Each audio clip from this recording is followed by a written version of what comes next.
el doctor Alberto Ruscolequier. ¿Qué tal? ¿Cómo fue tu semana, Alberto? Bien, muy bien. La verdad que, bueno, también sufriendo por este tema de esta epidemia espantosa que es el COVID y ya los encierros nuevamente, ¿no? Pero, por supuesto, le agradezco a Tere Mármol siempre la profesionalidad en el manejo de los controles, a la gente que nos sigue, ya sea en Argentina y en varios países, como ellos Italia, la señora María de Gracia Carpenedo, a gente de Holanda, gente de España, gente de Israel y gente incluso de países de Latinoamérica. Así que gracias por estar acompañándonos. La verdad que cuando vos comenzaste este programa con mucha inteligencia, no es un pequeño detalle lo que pasó en la República Argentina. La expresión de esta bestia de Giordano, y no creo que mal es el calificativo de ser humano, es un diputado del Partido Socialista, de izquierda socialista. Me pregunto qué tiene que ver, o sea, si me ocurre pensar, ¿no? Eh, por ejemplo, Alfredo Palacios, el líder fenomenal que tuvo a la izquierda en su momento. Estoy hablando de décadas y décadas, la gente joven quizás ni lo escuchó nombrar. Era un hombre totalmente demócrata, un hombre respetuoso, absolutamente integrador, que tendría que opinar. A veces estos líderes importantes que supo tener la izquierda en otras épocas que parecen traídas ya de la época del Pleistoceno. La verdad que lo que estamos viendo, desgraciadamente, en promedio, no solamente en Argentina, sino en muchos países del mundo. La izquierda se transformó en un fascismo más, así como hay un fascismo de derecha, de ultraderecha, hay un fascismo también de izquierda. No digo que todos lo son, pero una gran parte de los partidos de izquierda en todo el mundo se expresan contra los judíos, se expresan contra Israel. No quiere decir esto que Israel no puede ser criticado. Por supuesto que como cualquier país normal, todo el mundo tiene derecho a criticar la política, pero no la existencia del Estado de Israel en sí mismo, no la deslegitimación por el hecho de existir.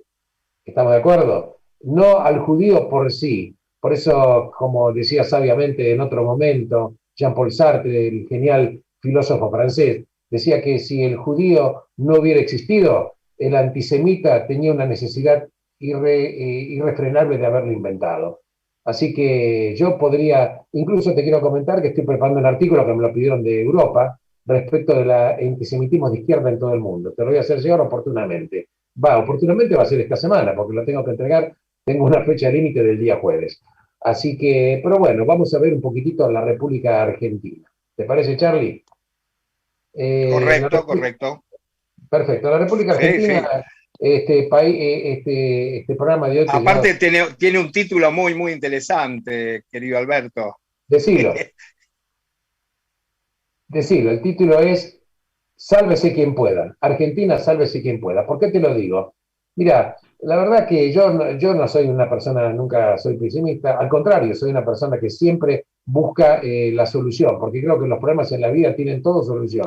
Pero ¿por qué decidí sugerir Argentina, sálvese quien pueda?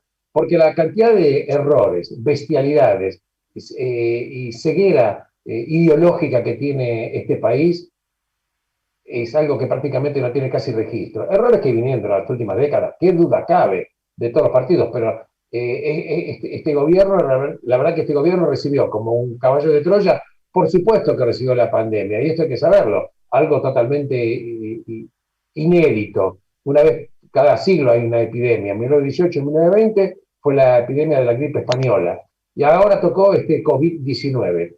Pero la verdad que estamos asistiendo a una cantidad de infecciones enorme, contagios enormes.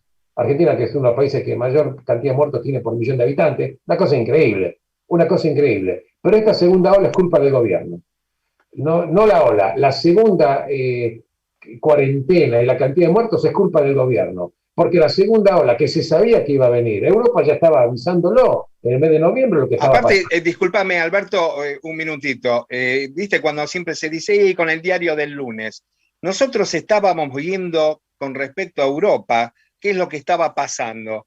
Todos estos meses de preparación, recién lo estaba escuchando al doctor Diego Guelar, que fue embajador en China, en Ah, lo Estados conozco, claro, Unidos, y él está directamente acusando, con toda razón. diciendo que esto es un tema muy, pero muy delicado, porque acá está en juego la salud pública. Esto va Mira, más allá, como siempre claro, decimos, de partidos políticos, pero con la salud de la gente no se puede joder. Es Se algo puede joder. yo no Acá lo puedo creer. En Argentina se puede joder, se pudo joder y se va a seguir jodiendo. Si vos, por ejemplo, tenés, ¿cuántos muertos había hasta diciembre? Por ejemplo, 40.000, 45.000.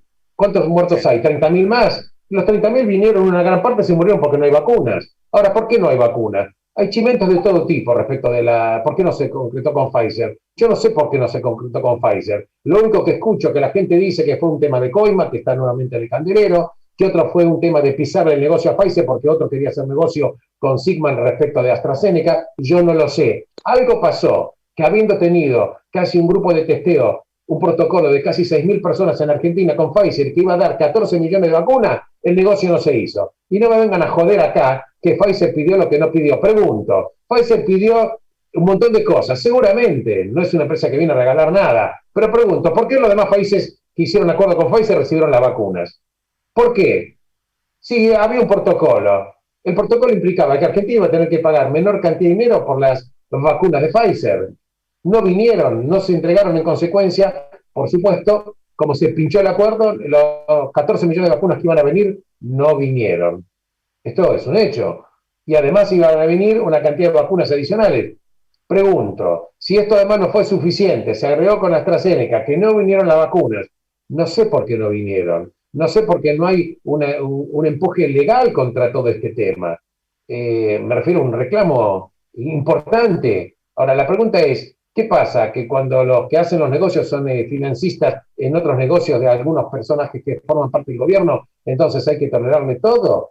La mordidita, la coima, la corrupción, qué sé yo, ya uno no sabe qué hacer. Lo único que sí sabe la gente es que acá no hay vacunas. Y te quiero comentar, por ejemplo, que en Europa no te puedes entrar si estás vacunado con la Sinopharm o si estás vacunado con la Sputnik, porque Europa dice que los países, las personas pueden entrar si están vacunados con las 2 dosis de las vacunas aprobadas por la EMA, que es la autoridad europea, o por la FDA. Estas dos Sabés organizaciones que todavía justo no. Alberto, te me estabas anticipando, hace muy poquito se celebró hasta ayer la Expo Fitur, que es la Exposición Mundial del Turismo. Yo no sé cómo hicieron no sé si porque tienen un pasaporte diplomático o aquellos que quisieron ir de Argentina para ahí, pero no se puede entrar. Europa, hoy por hoy, lo que estás diciendo, con la vacuna que tenemos aquí, ya sea de AstraZeneca Oxford, ya sea la Sinopharm o la Sputnik, no podemos entrar, aunque uno pueda o quiera decir, me quiero ir 15 días de esta locura. La de AstraZeneca la puedes entrar, pero Sinopharm y Sputnik no puedes entrar. Las vacunas que acepta la Unión Europea, ninguna está en Argentina, prácticamente. De AstraZeneca vinieron muy poquitas. Entonces la pregunta es, no contento con eso, encima se chorrearon las vacunas. Hay lugares que no se sabe que no hay vacunas, sino no se registra el destino donde fueron. Hay localidades que la gente fue vacunada y no hay información oficial. ¿Cómo fue? ¿Qué partida fue? Ahora empiezan las informaciones de que, entre otras cosas, Pfizer pedía, eso sí seguro, que a las líneas argentinas no estaba capacitada para transformar las vacunas, porque acá no tienen aviones de carga, porque iban a sacar los asientos. Y ellos dicen, señores, la vacuna que tiene que estar a una temperatura tan elevada, tiene que tener un medio de transporte especializado. Ellos Sí, son 70 grados bajo cero. Claro, DHL, acá no es una cuestión de sacarle los asientos al avión. ¿Me entendés? Entonces digo, y esto no es un demérito para Aerolíneas Argentinas, es una falta de gestión. Acá una brutalidad, una ignorancia. Y no sé si además pudieron haber habido otras cosas, como corrupción, inoperancia y demás. Y encima, no contento con eso, se han chorreado vacunas. ¿Qué país hubiera tolerado que haya vacunados VIP en el gobierno y no los hayan echado de una buena patada en el culo? ¿Qué país? Argentina está enferma. El problema de Argentina que está teniendo una esquizofrenia y además, el problema es que hay el silencio de los corderos. El silencio de los corderos implica que los argentinos ya bancamos absolutamente todo. Y la verdad que ciertos personajes políticos, no digo todos, pero ciertos personajes políticos se dieron cuenta que acá se puede. Y como se puede, Argentina, yo digo, sálvese quien pueda. Pruebas al canto. Vos fíjate la locura que te ha tenido la República Argentina. Yo vos sabés que ejerzo mi profesión hace muchas décadas.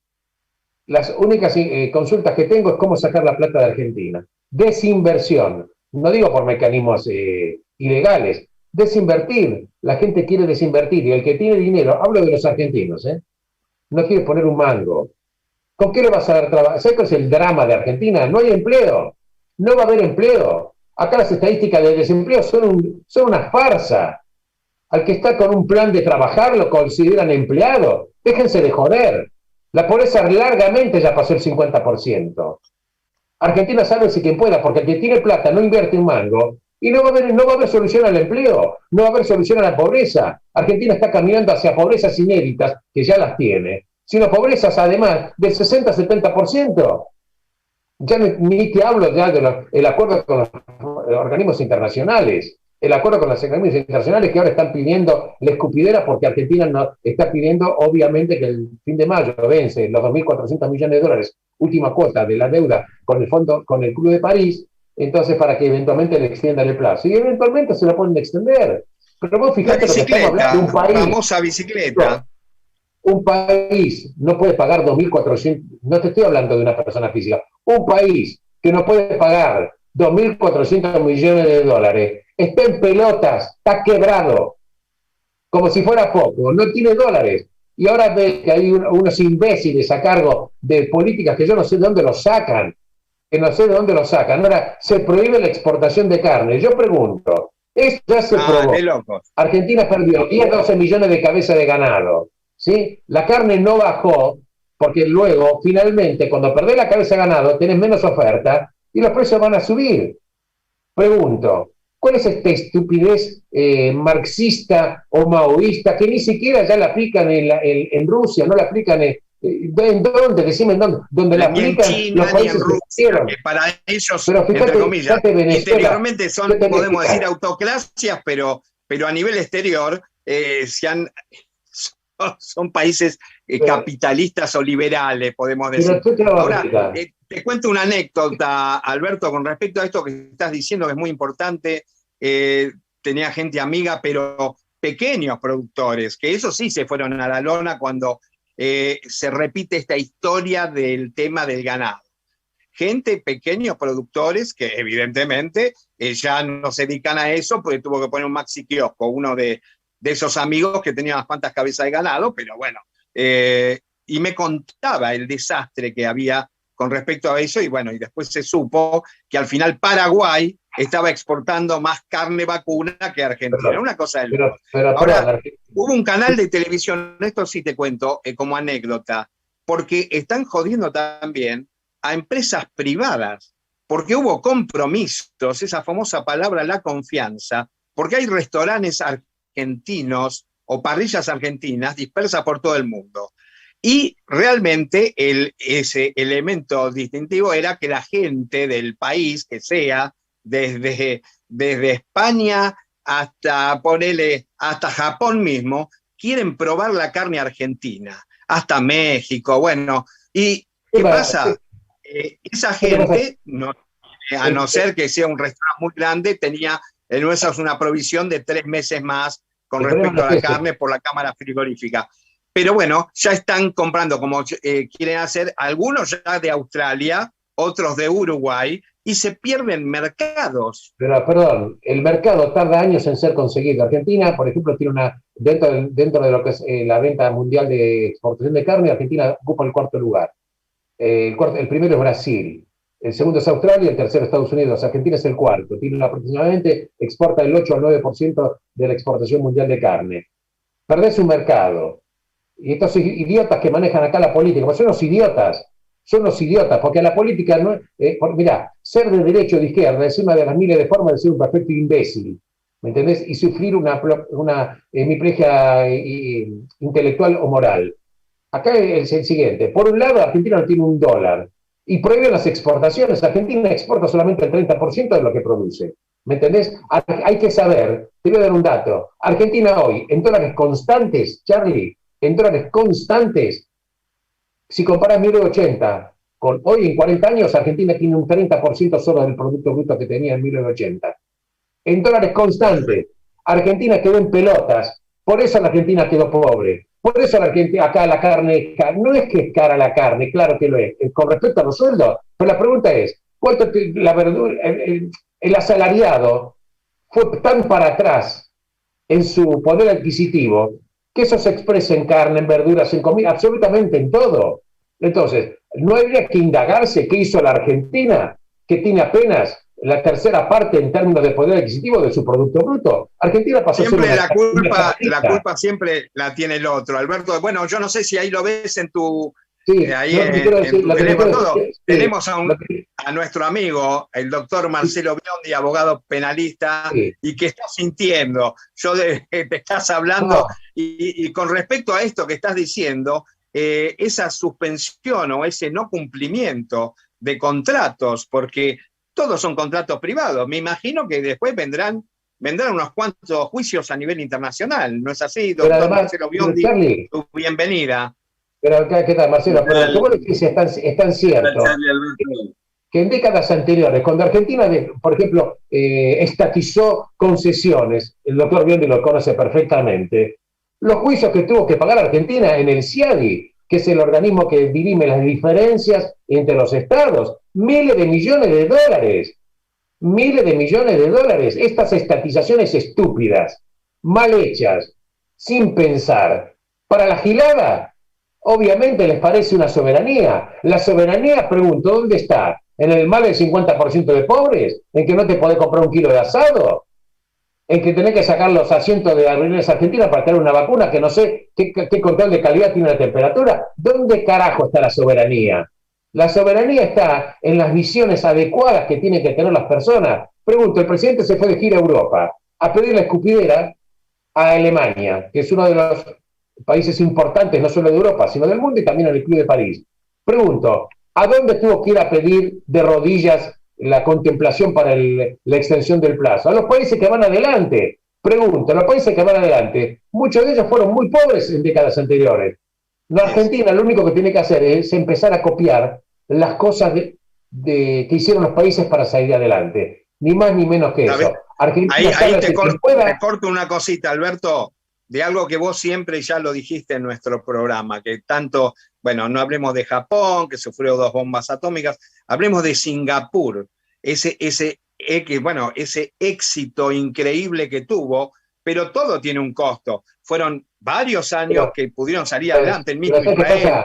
Israel, ¿Sabes qué pero ahí pasa, Charlie? al que es Hay un dato. corrupto, yo no sé si puede el doctor Marcelo Biondi, al que es corrupto, yo creo que ni defensa. Ahí hay un hermoso paredón y no sé cuántos tiros le pegan.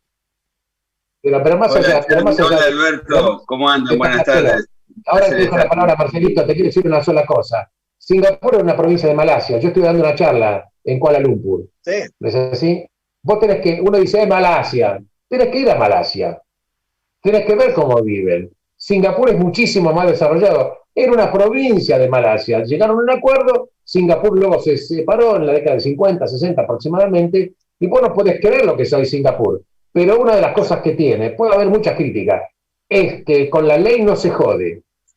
El que rompe la ley, la paga. ¿Qué tal, Marcelo? ¿Cómo te va? Hola, Albert. Hola, Charlie. Un placer estar con ¿Qué ustedes. tal?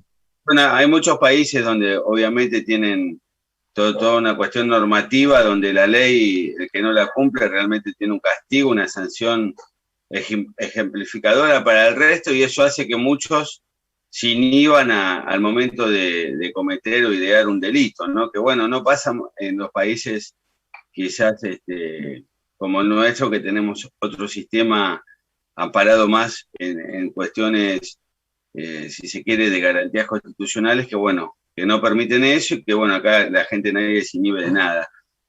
Al tema que estaba escuchando, que obviamente comparto, yo creo desde el punto de vista, no, obviamente el especialista es Alberto, de toda la cuestión económica, pero me parece a mí que hay dos cuestiones. Una es verdad que toda la cuestión esta de romper los contratos no solo genera después, no inmediatamente, pero el pago de sumas millonarias, que a veces terminan cayendo en los gobiernos que vienen posteriormente, porque no siempre queda el mismo gobierno para afrontar esos costos, pero me parece también que lo que denota es una pérdida de confianza ante el mundo, ante los inversores que obviamente no invierten en Argentina desde hace muchos años.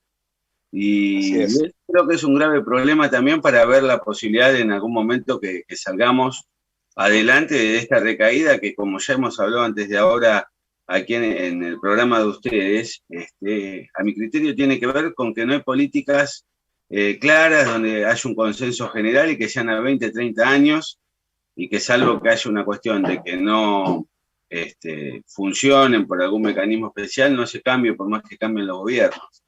Y creo que totalmente de acuerdo. A mí me parece que la medida esta de la carne tiene que ver más con combatir a un sector que el gobierno no quiere, que es el campo. Creo que viene por ahí porque se podría haber tomado otra medida, qué sé yo, abastecer el mercado interno si querés controlar y poner un tope en el precio y permitir que el resto lo exporten, que es donde realmente van a ganar más dinero los productores con la exportación, y bueno, y no sé si no es viable eso, no soy economista, yo capaz Alberto puede... Aparte Marcelo, te cuento, no es algo técnico gastronómico. El corte que se utiliza en el exterior no es el mismo corte que nosotros que comemos comúnmente. Está bien, pero yo lo que digo, a ver, no sé Alberto qué dice de esto. Si yo digo, no sé, no te corto la exportación, pero el tope del precio obviamente es un control de mercado, el tope del precio en el mercado interno es tanto. Y a vos como productor te va a convenir porque el negocio también es exportar y es no perder los clientes internacionales, que cuesta mucho, porque yo me imagino acá que cuando vos cortás la exportación, me parece que los países que compiten con vos, los productores de esos países obviamente se están relamiendo, porque es como en el caso nuestro cuando se cayó un competidor por algo externo que no tiene que ver con que le ganes limpiamente en el mercado, sino acá es algo que le están prohibiendo y que por eso se caen. Mira, no sé Marcelo, tan cierto lo que vos decís. Fíjate vos Uruguay, que en el momento determinado exportaba más carne que Argentina producto de estas políticas estúpidas. También tenemos funcionarios que dicen que la maldición es la exportación porque la exportación hace subir el precio de los productos que se consumen. Vos fijate la imbecilidad. Australia exporta y no tiene inflación. ¿Qué inflación tiene Estados Unidos? ¿Qué inflación tiene los países que exportan? Brasil mismo. ¿Qué inflación tiene? 3, 4% anual. Entonces, acá no cierra por ningún lado. Te digo, Uruguay, como bien dice Charlie, acá generalmente lo que se exporta no es carne con hueso, se exporta carne sin hueso. Uruguay sabe que 3, 4 cortes, que son los básicos que consume la población uruguaya, los comen los uruguayos. ¿Me entendés? Fíjate vos, primero le pusieron el látigo acá. Ahora los mismos cámaras de exportadores le proponen al gobierno una medida para tratar de levantar las exportaciones y solucionar el problema. Pregunto, ¿no tenía el gobierno la posibilidad de primero negociar antes de desayunarse con esa medida tan autocrática, tan brutal? Si los mismos exportadores quieren negociar ahora, ¿por qué no podían negociar antes? ¿Por qué no podían negociar? ¿Por qué acá todo al final usás la ley del látigo, rompes todas las reglas del juego y al final no logras nada? Te escucho, Marcelo. No, por supuesto. Y aparte, el fin de la medida, ¿cuál es? Que baje el precio de la carne, porque el tema me parece a mí. Por eso, y ahí es a lo que voy, que acá las cosas se hacen como que, viste, algún trasnochado dice, che, hay que hacer esto, y pum, se firma un decreto o la normativa para restringir. ¿Y el objetivo cuál es? Porque me parece acá que también no hay que perder de vista el objetivo. ¿El objetivo cuál es? ¿Que baje el precio de la carne? Porque si ese es el objetivo, bueno, lo que tendríamos que tener es de acá, no sé, ya me parece tendría que haber comenzado a descender el valor y eso no se observa. Exactamente. Entonces vamos a llegar a que pasen los días o se prorroguen más días y la carne va a seguir su curso con los mismos aumentos que iban a tener igual si tenés abiertas las exportaciones. Entonces, bueno, es como que ni siquiera el objetivo que se trata de vender como el objetivo para el fin de sacrificar o de castigar al tipo que produce y que exporta, tampoco se termina cumpliendo después. Marcelo. No es que va a bajar a la mitad el kilo de asado, eso es lo que quiero decir. No, aparte de todo tema, vos fíjate qué manera ridícula e ignorante de manejar el tema. Yo te diría que el tema ni siquiera es la carne. La pregunta es, ¿por qué si la inflación, si hoy proyectada, de acuerdo a los 4 meses transcurridos, camina si vos proyectás esto, camina al 63% anual, pero déjame ser muy conservador, que termine en un 50%, ¿sí? Y si el que trabaja en blanco, con suerte, conserva el trabajo y con suerte consigue un 35%, ¿sí? Ya vas a tener un 30% de pobreza adicional respecto del poder adquisitivo. porque si la inflación promedio te corre el 50, vos si tuviste suerte tiró el 35, ya vas a estar, si te va bien, 30% más pobre. Entonces la pregunta es, no es la carne, no es la verdura, no es la leche, es un sistema económico que lo único que hace es multiplicar pobreza y enriquecer a grupos muy, muy específicos, generalmente y desgraciadamente ligados a la política con algunos contubernios de los empresarios y nada más. Argentina sigue caminando con un crecimiento explosivo de la pobreza. Y yo hago la misma pregunta. ¿Cuál va a ser el punto de corte? ¿Cómo vas a poder manejar un país si la pobreza te llegara a alcanzar el 60-70%? ¿Qué viabilidad va a haber? La gente joven que puede se va a ir. Los que tienen plata no la quieren poner. Los de afuera no quieren venir y los que estaban de afuera, que estaban acá, se fueron. Pregunto, ¿este es el panorama? Argentina, sálvese quien pueda. Y digo, claro que hay solución. Hay que reunir a la gente más inteligente, no importa el partido político que sea, que establezca, como bien dice el doctor Biondi, políticas de Estado que no se van a tocar. No se va a tocar, por ejemplo, qué se va a hacer con la salud, qué se va a hacer con la seguridad, que Argentina, ¿qué? Estamos viendo los primeros estertores de un narcoestado. En Latinoamérica sí se empezó. Que la ley en las villas o en los lugares pobres no era el Estado, la ley eran los narcos, que establecían préstamos, que establecían ayuda social, que establecían, que ayudaban para la salud. Y este es el inicio de la destrucción. Pregunto, ¿es tan difícil ver el diario del lunes? Ya otros países tuvieron esto. Nosotros tenemos el diario del lunes el día domingo y no tenemos la inteligencia, ni la capacidad, ni la valentía de reunir a los mejores hombres. ¿Y por qué digo todos los partidos políticos? Porque atención, señores, los peronistas solo no pueden, Juntos por el Cambio solo no pueden, los de derecha solo no pueden, los de izquierda solo no pueden. Hagamos políticas de Estado consensuadas, razonables, que demostraron en otros países seguir adelante, y luego discutamos otros temas. No tenemos por qué todos pensar igual, pero en lo básico, en lo núcleo, en esta esencia, si no nos ponemos de acuerdo, Argentina no va a tener salida.